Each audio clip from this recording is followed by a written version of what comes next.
Praise the Lord. सभी भाई बहनों को जय मसीह और यीशु मसीह के नाम में सबको नमस्कार। आज एक बार फिर से प्रभु ने हमारे जीवन में अवसर दिया कि हम उसके वचन को सीखें और समझें और अपने आत्मिक जीवन में आगे बढ़ने पाएं। तो प्रियो, आज का विषय होने वाला है मसीह विश्वास की कीमत। आज का विषय है हमें जो विश्वास करते हैं मसीह पर, उन लोगों के लिए खास संदेश है कि हमें अपने विश्वास का क्या क्या कीमत देना पड़ेगा। इसके विषय में हम सीखेंगे और प्रभु ऐसा क्यों होने देता है या और ऐसा क्यों होना ज़रूरी है, इसके बारे में भी सीखेंगे। तो आइए प्रियो, हम इस विषय को सीखें। आइए छोटी सी दुआ करें, फिर हम आगे बढ़ते हैं। पवित्र सेनाओं के यहोवा परमेश्वर, तेरा धन्यवाद करते हैं इस सुंदर समय के लिए जो आपने हमारे जीवन में दिया। हे पिता, जितने भाई बहन अपना मन को बना रहे हैं प्रभु जी इस विषय को सीखने के लिए, तो कार्य कर और उनको अच्छी रीति से सीखने और समझने में मदद कर, ताकि पिता वचन की गहराई को, वचन की सच्चाई को और आपके भले उद्देश्य को वो जानने पाए।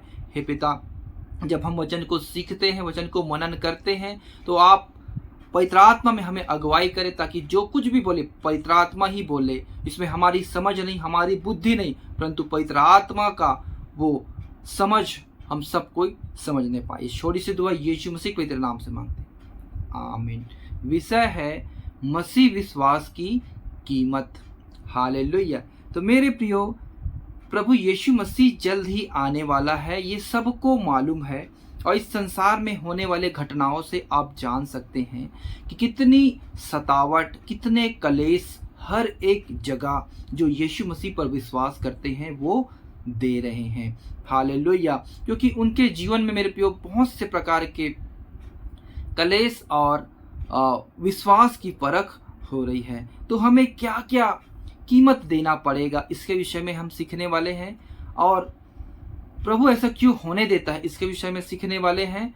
और ऐसा क्या हमें अपने विश्वास में सच में कीमत देना है, या हर एक विश्वासी को देना है, या कुछ लोगों को देना है, ये भी हम सीखेंगे। तो आइए प्रियो, हम वचन की ओर आगे बढ़ते हैं। प्रभु यीशु मसीह ने जब उनके चेलों ने कहा कि तुम्हारे आने के पहले क्या क्या चिन्ह होगा, तब प्रभु यीशु मसीह उनको कहता है कि मेरे नाम से तुमको क्या क्या लोग करेंगे और क्या क्या तुमको करना सहना पड़ेगा। इन सारे विषय को बताया। तो आप मेरे साथ निकालिए लूका रचित सुसमाचार 21 अध्याय उसके 12 और 13। परंतु इन सब बातों से पहले वे मेरे नाम के कारण तुम्हें पकड़ेंगे और सताएंगे और पंचायतों में सौंपेंगे और बंदीगृह में डलवाएंगे और राजाओं और हाकिमों के सामने ले जाएंगे, पर यह तुम्हारे लिए गवाही देने का अवसर हो जाएगा। लूका 21 का 16-17। तुम्हारे माता पिता और भाई और कुटुंब और मित्र भी तुम्हें पकड़वाएंगे, यहाँ तक कि तुम में से कुछ को मरवा डालेंगे। मेरे नाम के कारण सब लोग तुमसे बैर करेंगे। प्रभु यीशु मसीह कहते हैं मेरे नाम के कारण तुमको लोग क्या करेंगे? सताएंगे, पकड़ेंगे, पंचायतों में सौंपेंगे, बंदीगृह में डलवाएंगे, राजाओं के सामने, हाकिमों के सामने ले जाएंगे। हालेलुया। मेरे प्रियो, इसका मतलब यीशु मसीह ने कहा संसार तुमसे बैर करेगी। हम इस समय बहुत ही सताव में से जा रहे हैं। अभी आपने रिसेंटली देखा होगा प्रियो, छत्तीसगढ़, रायपुर और बिलासपुर में बहुत ही सताव हो रहा है।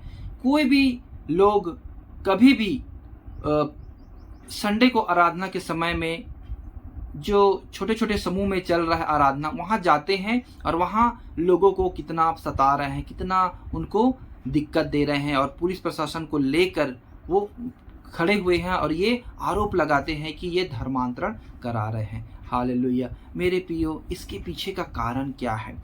ऐसा प्रभु क्यों होने देता है? क्योंकि सब कुछ तो परमेश्वर के अधीन है।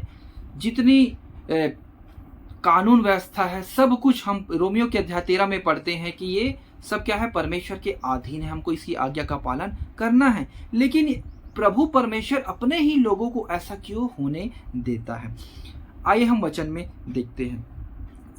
आप मेरे साथ निकालिए प्रकाशित वाक्य 2 अध्याय उसके 10 और 11 वचन।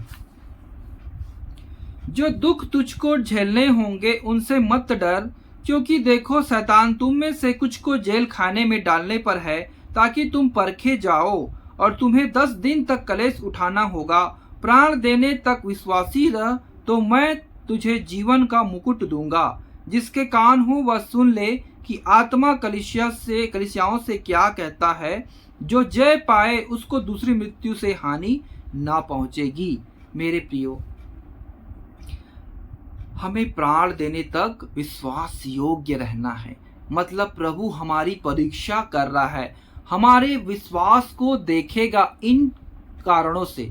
तो इसलिए हमें जो प्रभु पर विश्वास करते हैं, क्या हम उसके साथ राज्य करने के योग्य हैं?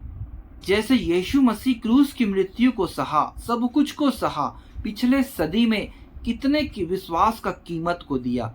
मेरे प्रियो, वैसे ही हमें भी अपने विश्वास का प्रमाण देना है कि हम सिर्फ यीशु मसीह के पीछे फायदे, चंगाई, छुटकारा के लिए पीछे उसके पीछे नहीं आए हैं, बल्कि हम प्रभु यीशु मसीह के लिए अपना प्राण भी दे सकते हैं। तो इसको प्रभु जांचेगा, क्योंकि प्रभु यीशु मसीह के गुप्त आमद से पहले उसके लोगों को तैयार होना है, सिद्ध होना है, जय पाना है। क्योंकि जो जय पाएगा वो ही प्रभु यीशु मसीह के साथ गुप्त आमद में उठा लिया जाएगा, और जो बाकी है मेरे प्रिय वो सब यहीं छूट जाएंगे। हालेलुया। तो हमें जय पाना बहुत जरूरी है। तो इसीलिए ये जो सताव और ये जो कलेश ये जो हो रहा है, इसके पीछे परमेश्वर का उद्देश्य है। हालेलुया। मैं आपको ये भी आपको क्लियर करूंगा। उससे पहले आपको क्या क्या कीमत देना पड़ेगा उसके विषय में थोड़ा आपको मैं जानकारी देना चाहता हूँ। आपको यीशु मसीह के नाम में क्या क्या सहना पड़ेगा, थोड़ा कुछ आपको मैं बताना चाहता हूँ। आप मेरे साथ निकालिए इब्रानियों की पत्री, उसके 11 अध्याय 26 से 38।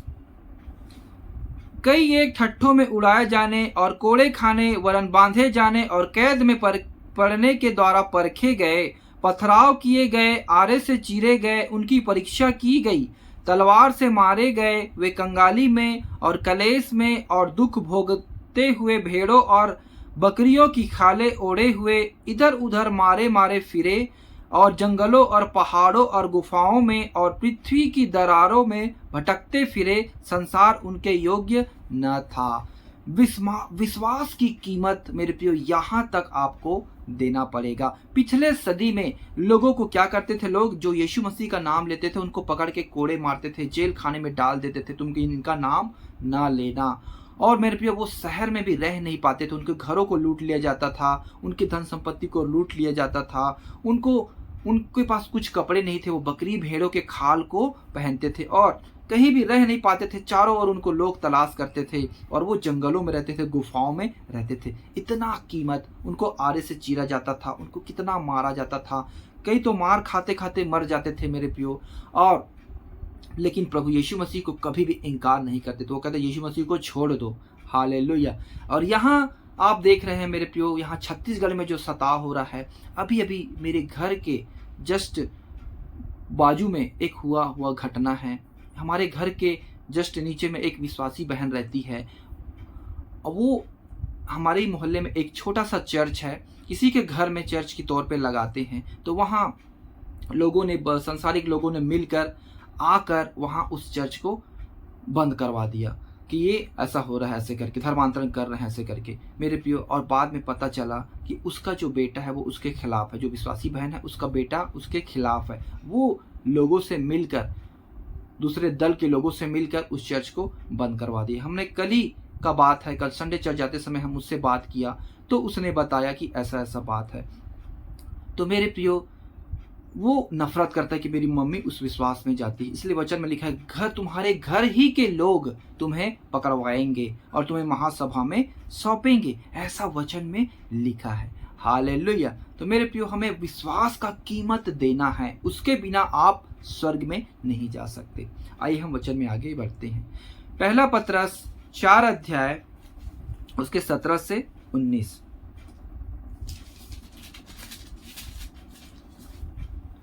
क्योंकि वह समय आ पहुंचा है कि पहले परमेश्वर के लोगों का न्याय किया जाए और जब कि न्याय का आरंभ हम ही से होगा, तो उनका क्या अंत होगा जो परमेश्वर के सुसमाचार को नहीं मानते। और यदि धर्मी व्यक्ति की कठिनाई से उद्धार पाएगा, तो भक्तिहीन और पापी का क्या ठिकाना। इसलिए जो परमेश्वर की इच्छा के अनुसार दुख उठाते हैं, वे भलाई करते हुए अपने अपने प्राण को विश्वास योग्य सृजनहार के हाथ में सौंप दे।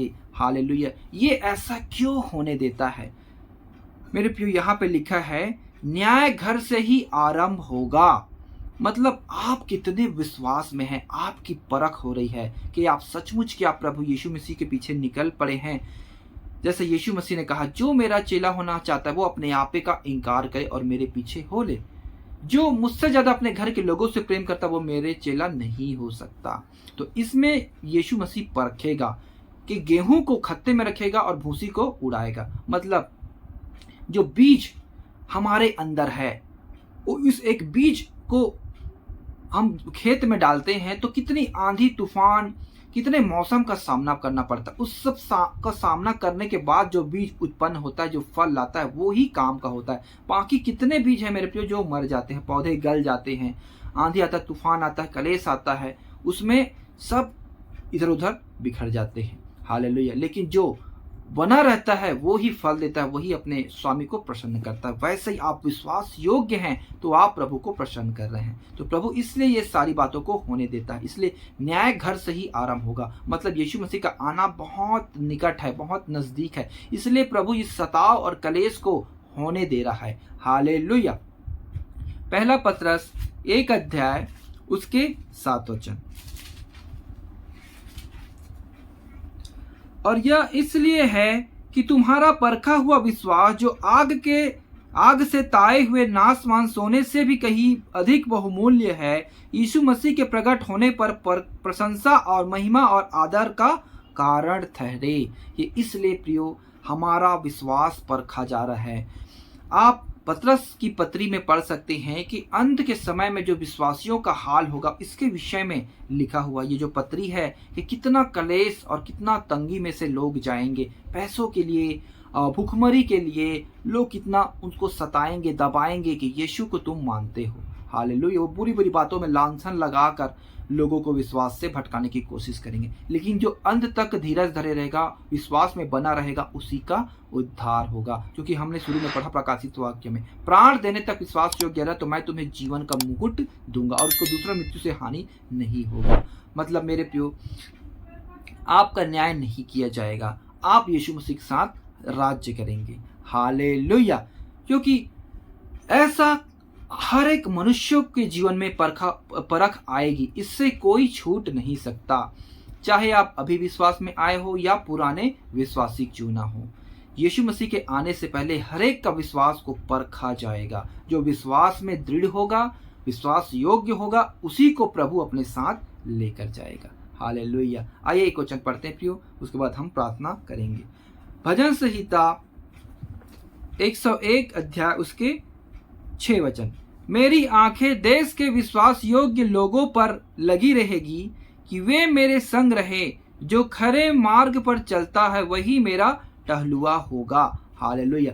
परमेश्वर की आंखें देश के, मतलब पृथ्वी पे जितने देश सबके जो विश्वास योग्य लोग हैं, उनके ऊपर प्रभु का नजर रहेगी, क्योंकि वे मेरे संग रहेंगे, क्योंकि वो मेरा कौन है? टहलुआ। ऐसा परमेश्वर अपने वचन में कहता है। तो हमें विश्वास योग्य रहना है।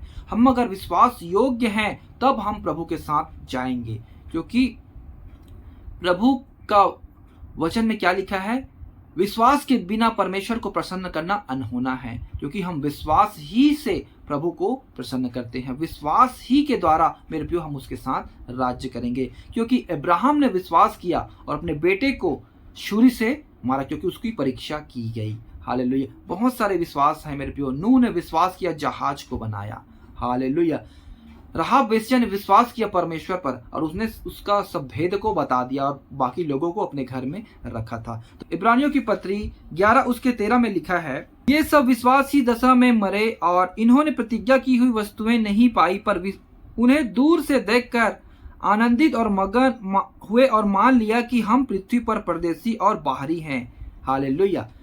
आप अगर विश्वासी हैं, आप अगर परदेसी हैं, तो आपको सताव को सहना पड़ेगा। और आप अगर सह लिए और आपने सचमुच अपने विश्वास का प्रमाण दे दिया है, तो प्रभु आपको लेने आ रहा है। आपको आदर के साथ प्रभु अपने उस राज्य में वेलकम करेगा। हालेलुया। तो मेरे प्रिय भाई बहन, मेरा इस विषय का लेने का मतलब यही है कि इस विषय में आपने बहुत कुछ सीखा और जाना, क्योंकि हमें अपने विश्वास को प्राण देने तक बनाए रखना है। क्योंकि हम एक बार मर चुके हैं प्रभु यीशु मसीह के लिए। दोबारा अगर हमारा प्राण जाता है तो इसमें कोई घबराने की बात नहीं है, क्योंकि हम फिर से जीवित हो जाएंगे। जैसे यीशु मसीह तीसरे दिन जी उठा, वैसे ही हम भी उठा ले जाएंगे और जिंदा हो जाएंगे नए जीवन में। हालेलुया। तो आइए प्रियो, हम इस विषय को समाप्त करते हुए छोटी सी प्रार्थना करें।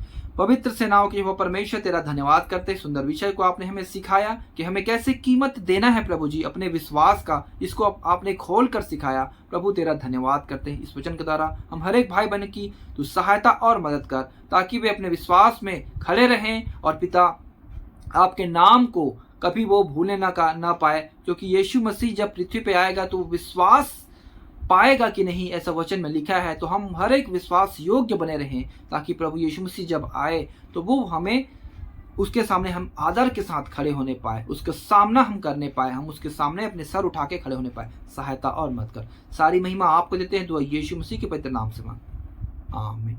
सभी भाई बहनों को जय मसीह की। God bless you everyone.